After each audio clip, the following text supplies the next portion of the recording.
There's an old line often credited to Confucius that says, "When you dig a grave for someone else, you should dig too."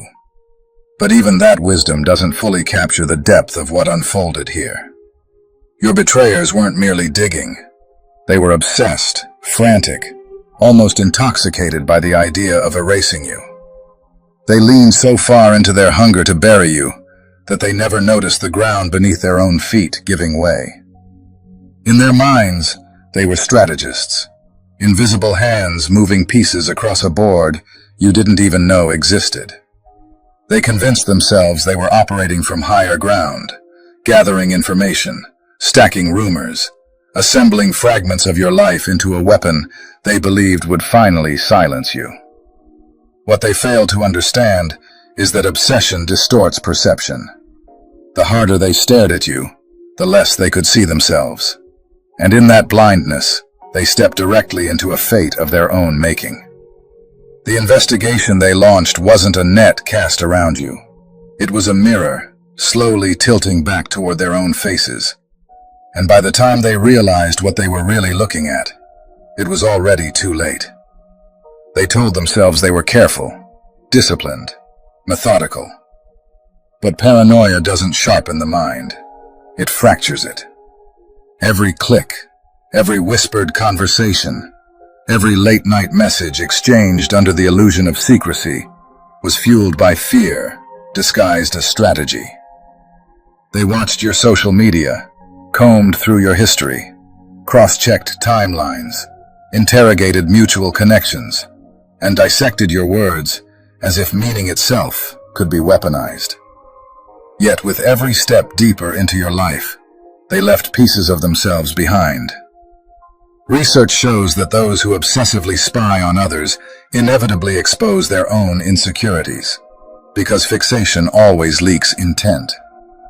Their questions revealed their fears, their theories revealed their guilt, and their relentless curiosity revealed how threatened they truly felt by your existence. They thought they were hunters, tracking prey, never realizing that the intensity of their gaze had made them visible, predictable, and vulnerable. Paranoia made them sloppy, and sloppiness leaves trails. What they never accounted for was how easily arrogance dulls caution. Convinced they were smarter than everyone else, they spoke too freely in the wrong rooms, trusted the wrong allies, and assumed loyalty could be bought or bullied into permanence. Someone in their circle began to notice patterns that didn't sit right, conversations that crossed lines, plans that felt less like protection and more like persecution. Whether driven by guilt, fear, self-preservation, or an inner line they refused to cross, that person became the crack in the foundation. Messages were saved instead of deleted. Calls were recorded instead of forgotten. Screenshots were taken in moments when your betrayers assumed no one would ever question them. And just like that, the trap they spent months building snapped shut. Not around you, but around themselves. There was no need for exaggeration or manipulation, because the truth didn't need embellishment. Their own words, preserved exactly as spoken, did all the work. Now they scramble, frantically rewriting timelines, contradicting themselves, layering new lies over old ones in a desperate attempt to regain control. But lies are living things that demand constant feeding, and the moment attention wavers, they starve and collapse. Each new explanation only raises more questions. Each attempt at justification exposes another inconsistency. They wanted to play judge, jury, and executioner, forgetting that real justice doesn't rush. It waits patiently, allowing the guilty to construct their own scaffold, piece by piece, then simply steps aside and lets gravity finish the job. You didn't have to chase them, confront them, or even defend yourself. Their own momentum carried them straight into exposure. They believed they understood power, that they could bend perception and shape reality by controlling the narrative. Their goal wasn't just to harm you, but to destabilize how others saw you. to inject doubt where there was none, to make your integrity feel questionable simply through repetition. What they didn't understand is that intention carries energy, and energy moves in cycles that cannot be cheated. The more they tried to paint you as the villain, the more their own motives came into question. When they failed to uncover anything substantial in your past, desperation crept in. And desperation always tempts fabrication. Half-truths became full lies. Assumptions hardened into accusations. Speculation was presented as fact. But reality has a way of resisting distortion, and people are far more perceptive than manipulators give them credit for. Listeners began to sense something off. A tone too eager, a story too rehearsed, an outrage that felt performative rather than principled. Then came the shift, the moment when attention subtly moved away from you and settled on them. If they were so obsessed with exposing you, what were they distracting from? If they invested this much energy into your downfall, what did they stand to gain? Scrutiny, once redirected, is merciless. The same methods they used against you, digging, questioning, connecting dots, were now applied to their own behavior. And unlike you, they had something to hide. Every lie they told to harm you became a thread leading back to their own deception. The fire they set spread faster than they anticipated, and instead of consuming you, it devoured the structures they relied on to feel powerful. The victory they imagined turned into a self-inflicted collapse. All the while, something larger was at work. Something they never acknowledged, because it couldn't be controlled or intimidated. You believed power belonged to those who plotted hardest, but they never considered that you were never standing alone. Protection doesn't always arrive with thunder or spectacle. Sometimes it operates quietly, allowing people the dignity of choosing their own actions while ensuring they also face the consequences. Every step taken against you triggered unseen reactions. A conversation was overheard at the wrong moment. A deleted message resurfaced through an unexpected backup. A lie slipped out under pressure when consistency mattered most. To them, it felt like everything was inexplicably going wrong. In truth, they were simply colliding with the results of their own choices. The narrative they tried to control had already been rewritten beyond their reach. They underestimated the permanence of the digital world, assuming that deletion equaled erasure. In reality, every digital interaction leaves residue. Emails live on servers. Messages are archived. Search histories echo in data logs. Screenshots outlive intentions. The very technology they relied on to manipulate, coordinate, and deceive became the archive of their downfall. They believed encryption made them untouchable, fake accounts made them invisible, and private chats made them safe. But digital footprints are like shadows, always present, even when ignored. When evidence surfaced, whether through a leak, a resurfaced account, or a single overlooked file, denial became impossible. You can argue with opinions, but you can't negotiate with timestamps. And then there is truth itself, unpredictable, patient, and relentless. No matter how deeply it's buried, truth exerts pressure. It warps lies from the inside until cracks form. Your betrayers believed they could control when and how reality emerged, but truth doesn't obey schedules. It slips through unintended channels, arrives through unexpected voices, and surfaces at moments designed not for comfort, but for clarity. They thought they were burying you, but what they were really doing was digging up everything they tried to conceal. Now they are left questioning how their perfectly planned collapse happened so cleanly, so thoroughly, so undeniably. Some answers don't come with explanations, only outcomes. What was meant to destroy you became the mechanism that exposed them, and what was meant to silence you became the proof that you were protected all along. What finally brought them down wasn't a dramatic expose, a courtroom ambush, or some cinematic takedown engineered by brilliant minds operating in the shadows. It was quieter than that, subtler, almost invisible until it was too late, the kind of moment that slips through the cracks of arrogance when no one thinks to look there. It happened when they were least prepared, least guarded, and most convinced they had already won. Maybe it was the wrong conversation overheard at precisely the right moment. Words spoken too freely because they assumed no one was listening anymore. Maybe it was an old message, buried deep and forgotten, resurfacing at the worst possible time like a ghost refusing to stay dead. Maybe it was someone they trusted completely, someone they believed was loyal or too afraid to ever speak, who reached a breaking point and decided silence was no longer survivable. However it happened, one thing is certain. The leak never came from the direction they were watching. It blindsided them, not because it was powerful, but because they were too busy admiring their own cleverness to imagine vulnerability still existed. The irony is brutal and almost poetic. Their downfall wasn't caused by an enemy's brilliance, but by their own overconfidence. They believed they had outsmarted everyone, tied every loose end, controlled every variable, and rewritten reality itself to suit their narrative. What they failed to understand is that real justice doesn't operate on human schedules, doesn't announce itself with spectacle, and doesn't need permission to arrive.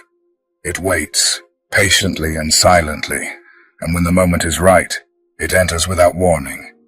But carrying nothing but truth, now they're scrambling, grasping for explanations, trying to redirect attention, attempting to regain control of a story that no longer belongs to them.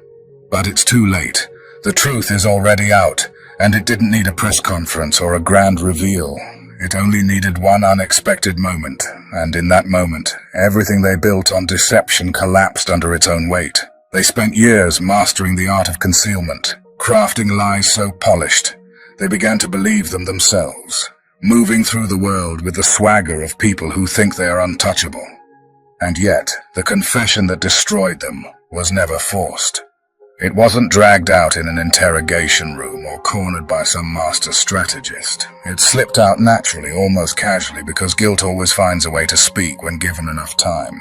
No matter how carefully they rehearsed their stories, no matter how many times they adjusted the details, their own words eventually betrayed them. Maybe it was a smug remark delivered to the wrong audience, a slip of the tongue born from arrogance, or an overreaction to a question no one had even asked yet.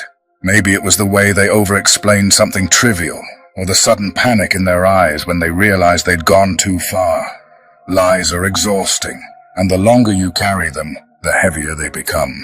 They began contradicting themselves, telling one version of events one day and a completely different one the next, layering justification upon justification until the truth became painfully obvious to anyone paying attention. Then came the moment they couldn't undo. A recorded conversation, a message sent to the wrong person, a document left where it didn't belong, or a sarcastic comment that revealed far more than intended. Whatever form it took, it cracked their entire narrative wide open. The world finally saw them without the filters, without the performance, without the carefully curated image. They thought they were the masterminds, but in the end, they were their own undoing, signing their downfall with words they never meant to confess. What started as curiosity turned into obsession, and obsession turned into a prison they built for themselves. They convinced themselves they were being strategic, digging into your past to find leverage, to justify their actions, to prove they were right all along. But the deeper they went, the more tangled they became in their own web. They didn't just investigate you. They began living in the shadows of your life, monitoring every move, dissecting every word, tracking every connection. What was meant to give them control instead consumed them entirely. Paranoia took root, growing louder with every unanswered question and every imagined threat. They couldn't stop digging because stopping would mean facing the truth, and the truth terrified them. In their relentless search for dirt, they failed to notice they were the ones being buried. They became sloppy, restless, constantly looking over their shoulders, because every lie demanded another lie to hold it up. What they believed was a solid case against you was actually a collapsing structure trapping them inside. They lost trust in everyone, even their own allies, and soon they weren't just watching you, they were watching everyone. Obsession eroded their stability, making them reckless, unpredictable, and ultimately self-destructive. There is no off switch once you choose deception as a lifestyle. You must keep feeding it, defending it, protecting it, until it devours you. In the end, no external force destroyed them. They were taken down by their own inability to stop, their own fear, their own obsession swallowing them whole. While they were busy trying to expose you, something far more devastating happened. The spotlight swung back onto them. They were so consumed with controlling the narrative, fabricating stories, and twisting facts that they didn't realize they were standing on a minefield of their own secrets. In their desperation, they grew careless, selectively leaking information and exaggerating details, forgetting to guard their own past. And then people started asking questions, real questions. Why were they so obsessed with investigating you? What were they trying to distract from? Why did their accusations feel rehearsed but inconsistent? The cracks spread quickly, inconsistencies surfaced, contradictions piled up, and suddenly the focus shifted. The exposure they intended for you became a mirror reflecting their hypocrisy, their hidden agendas, and their buried scandals. Maybe it was an old issue they assumed had been forgotten, a secret life they thought was safely hidden, or the uncomfortable truth that they were guilty of the very behaviors they accused you of. Whatever it was, the mask slipped, and once it did, there was no putting it back on. They thought they were orchestrating your downfall, but instead they staged their own. The damage became irreversible, because truth, once released, does not retreat. Then came the power shift, the moment they realized you were never as weak as they assumed. They expected you to react, to lash out, to crumble under pressure, to give them exactly what they needed to justify their attacks. But you didn't. You remained steady. You endured. Your silence unsettled them more than any retaliation ever could. Every attack you absorbed without breaking chipped away at their confidence. They began watching you not because they were in control, but because they were afraid. They had already shown their hand, exhausted their tactics, and revealed their intentions, while you barely moved. That uncertainty terrified them. Endurance is dangerous, because it means you're still standing long after they expected you to fall. Now they're the ones on edge, haunted by the knowledge that they don't know what you know, don't understand what you're thinking, and can't predict what comes next. They tried to make you the victim, but all they accomplished was turning you into the one presence they can't control. As everything unraveled, the truth about who they really were became impossible to ignore. They had worn masks of loyalty, concern, and righteousness, pretending to act in the name of justice while driven by envy, insecurity, and a hunger for control. They framed betrayal as concern and manipulation as morality, but the performance couldn't last forever. If they truly wanted truth, they wouldn't have needed deception. If they were righteous, they wouldn't have operated in shadows. People began questioning their motives, noticing how quickly they turned, how eagerly they twisted facts, how invested they were in your destruction. The unmasking was inevitable. The image they worked so hard to maintain shattered under the weight of their own actions, revealing frauds desperate to feel powerful by tearing someone else down. Their final mistake was underestimating the human element. They believed everyone around them was either loyal or silent, that every alliance was secured. But the greatest threat came from within their own circle. Someone who had seen too much, someone who could no longer stomach the distortion of truth, chose to speak. And once an insider steps forward, no amount of spin can erase their testimony. The house of cards collapsed, not because an enemy stormed the gates, but because someone inside unlocked the door and let the truth walk in. Public perception shifted rapidly. The same voices that once echoed their accusations began questioning their behavior. Support evaporated. Distancing followed. Mockery replaced authority. In trying to destroy you, they became the villains of their own story, exposed, rejected, and stripped of the power they thought they controlled. And through it all, you didn't have to fight back. Your indifference did the work for you. They expected resistance, but instead they faced silence, and silence starved them. With no reaction to feed on, they grew louder, messier, more desperate. Their plan depended on your participation, and when you refused to play, it collapsed.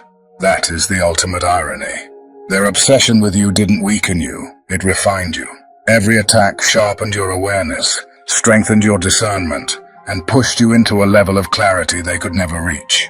They thought they were predators, but they were unwitting teachers. They handed you the tools for evolution, mistaking them for weapons of destruction. In the end, they unraveled not because you sought revenge, but because deception always collapses under its own weight. They tried to write your downfall and accidentally scripted their own, while you walked away stronger, wiser, and untouched. Now let us pause and breathe into this moment with a prayer. Divine source of truth and justice, we ask for clarity where there has been confusion, peace where there has been chaos, and strength where there has been weariness. Protect the hearts of those who chose integrity over retaliation, silence over chaos, and endurance over destruction. Let every hidden truth rise gently but firmly into the light, not to shame, but to restore balance. Remove the weight of betrayal from our spirits, replace it with wisdom, and guide us forward unshaken and whole. May those who walk in truth never need to fear exposure, and may those who choose deception meet the lessons required to return to honesty. Amen. If this message resonated with you, if you've ever watched someone unravel while trying to take you down, I want you to share your thoughts below. Like this message, share it with someone who needs this reminder, and subscribe for more powerful revelations. Remember, your silence is not weakness. Your patience is not passivity, and your continued rise is the loudest response of all.